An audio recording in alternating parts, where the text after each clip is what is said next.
ನಮ್ದು ಔಟ್ ಆಯಿತು ಹುಡುಗರು. ಅಂದರೆ ಈಗ 2021ರಲ್ಲಿ ನಮ್ಮ ಕಾಲೇಜ್ ಸ್ಟಾರ್ಟ್ ಆಗಿದೆ, ಪ್ರಾರಂಭ ಆಗಿದೆ. ಅದರ 2021ರಿಂದ ಇಲ್ಲಿವರೆಗೆ 3 ವರ್ಷದ ಒಂದು ಬ್ಯಾಚ್ ನಮ್ಗೆ ಹೊರಗಡೆ ಹೋಯ್ತು. ನಾವು ಈ 40 ಜನ ಸೆಲೆಕ್ಷನ್ ಮಾಡಿ ಕಂಪನಿಗಳಿಗೆ ಅವರಿಗೆ ನಾವು ಡೆಪ್ಯೂಟ್ ಮಾಡಿದ್ದೀವಿ. ಈಗ ಅದರಂತೆ ಈ ಸರಿ 2024-25 ಪ್ರವೇಶ ಪ್ರಾರಂಭಕ್ಕೋಸ್ಕರ ಈಗ ನಾವು ಇದನ್ನು ಅಪ್ಲಿಕೇಶನ್ ಇದು ಮಾಡ್ತೀವಿ.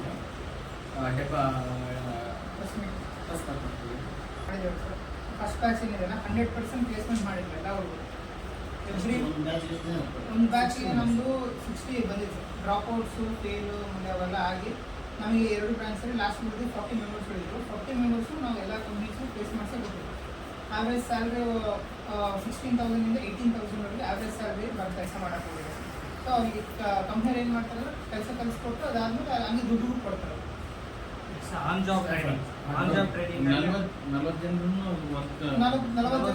ಸೆಲೆಕ್ಷನ್ ಮಾಡ್ತಾರೆ.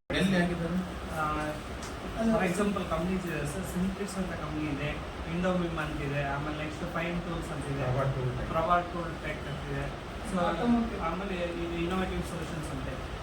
ಒಂದು ಟೋಟಲ್ ಆಗಿ ಒಂದು 15 ಕಂಪ್ನಿಗೆ ನಾವು ಈಗ ಡೆಬ್ಯೂಟ್ ಮಾಡಿದ್ದೀವಿ.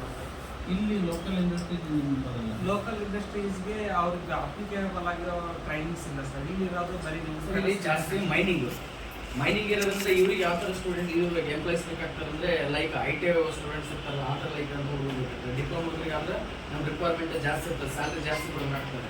ಆ ಸ್ಯಾಲ್ರಿ ಜಾಸ್ತಿ ರಿಕ್ವೈರ್ಮೆಂಟ್ ಇರೋದ್ರಿಂದ ಅವ್ರೇನಂತ ನಮಗೆ ಡಿಪ್ಲೊಮಾ ಹುಡುಗ ಬೇಡ. ಈ ಥರ ಈಗ ನಮಗೆ ಇದು ಮೇಲೆ ಇಲ್ಲಿ ಬಾಂಬೆ ಫ್ಯಾಕ್ಟ್ರಿ ಇದೆಯಲ್ಲ, ಟಾಯ್ಸ್ ಕ್ಲಸ್ಟರ್ ಇದೆ, ಅಲ್ಲಿ ರಿಕ್ವೈರ್ಮೆಂಟ್ ಇದೆ. ಅವ್ರ ಪ್ರೆಸೆಂಟಲ್ಲಿ ಅವರಿಗೆ ರಿಕ್ವೈರ್ಮೆಂಟ್ ಇಲ್ಲ. ಈಗ ಅವ್ರು ಇತ್ತಂದ್ರೆ ಅಲ್ಲೇ ಡೆಪ್ಯೂಟ್ ಮಾಡ್ಬೋದಾಗಿ ಸ್ಟೂಡೆಂಟ್ಸ್. ಇದು ನಾವು 40 ಜನ ಹುಡುಗರಿಗೆ ಪ್ಲೇಸ್ಮೆಂಟ್ ಇಂದು ಬ್ಯಾನರ್ಸ್ ಹಾಕಿದ್ದೀವಿ.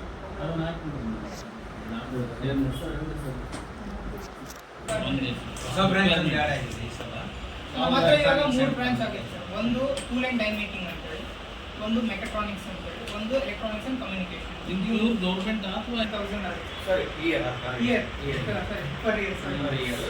31 ಸೆಮ್ಮಿಗೆ 16,000 ಎಲ್ಲ ಕೋರ್ಸ್ ಎಲ್ಲ ಕೋರ್ಸ್ ಸೇಮ್. ಆಮೇಲೆ ಅದು ಸೆಮ್ ವೈಸ್ ಡಿವೈಡ್ ಆಗುತ್ತೆ. ಸ್ಕಾಲರ್ಶಿಪ್ ಏನು ಪ್ರಾವಿಷನ್ ಇಲ್ವಾ?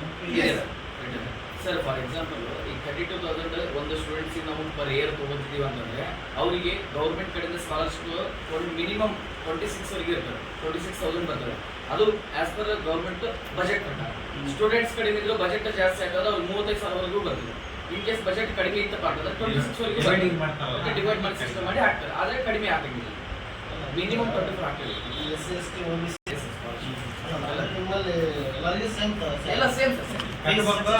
ಸ್ಕಾಲರ್ಶಿಪ್ ಅಲ್ಲಿ ವಾಪಸ್ ಫೀ ಸ್ಟ್ರಕ್ಚರ್ ಸೇಮ್, ಸ್ಕಾಲರ್ಶಿಪ್ ಕೂಡ ಸೇಮ್ ಎಲ್ಲರಿಗೂ. ಸ್ಕಾಲರ್ಶಿಪ್ ನೀವೇನು ತಗೊಳಲ್ಲ?